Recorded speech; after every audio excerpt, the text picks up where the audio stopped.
বাঁচাতে হবে নেতাজিকে, তাই নিজের স্বামীকেই হত্যা করলেন এই বীরাঙ্গনা। সেই মুহূর্তে প্রতিনিয়ত ইংরেজরা নেতাজির খোঁজ চালিয়ে যাচ্ছে। নেতাজি আবেদন নিবেদনের ধার ধারেন না, অহিংস পথে আন্দোলনেরও পক্ষপাতী নন, বরং নেতাজির আহ্বানেই বোমা বন্দুক হাতিয়ার করে ইংরেজ সরকারের বিরুদ্ধে প্রতিবাদে নেমেছে, লড়াইয়ে নামছে সাধারণ ভারতবাসী। এমনই সময় একদিন নেতাজিকে একেবারে নাগালের মধ্যে পেয়ে গেলেন ইংরেজদের বড় অফিসার শ্রীকান্ত জয়রঞ্জন দাস। এই মানুষটিকে মারতে পারলেই সেনাবাহিনীতে পদোন্নতি একেবারে লেখা। গুলি চালালেন শ্রীকান্ত, কিন্তু একটুর জন্য সেই গুলি লক্ষ্যে লাগলো না। দ্রুত পরের গুলিটি ছুঁড়তে যাবেন, ততক্ষণেই চারিদিক অন্ধকার হয়ে গেল শ্রীকান্তর সামনে।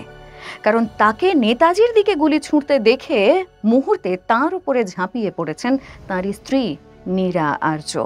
তার শরীরে ঢুকিয়ে দিয়েছেন বেয়নেট, আর তাতেই মৃত্যু হলো এই দুঁদে অফিসারের। নীরা নিজের হাতে খুন করলেন স্বামীকে।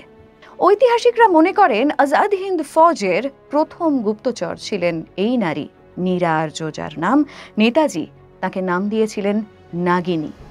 আজাদ হিন্দ ফৌজের আত্মসমর্পণের পর স্বামী হত্যার অপরাধে দ্বীপান্তরিত হন নীরা এবং তাকে কারাগারে অকথ্য অত্যাচার সহ্য করতে হয়েছিল।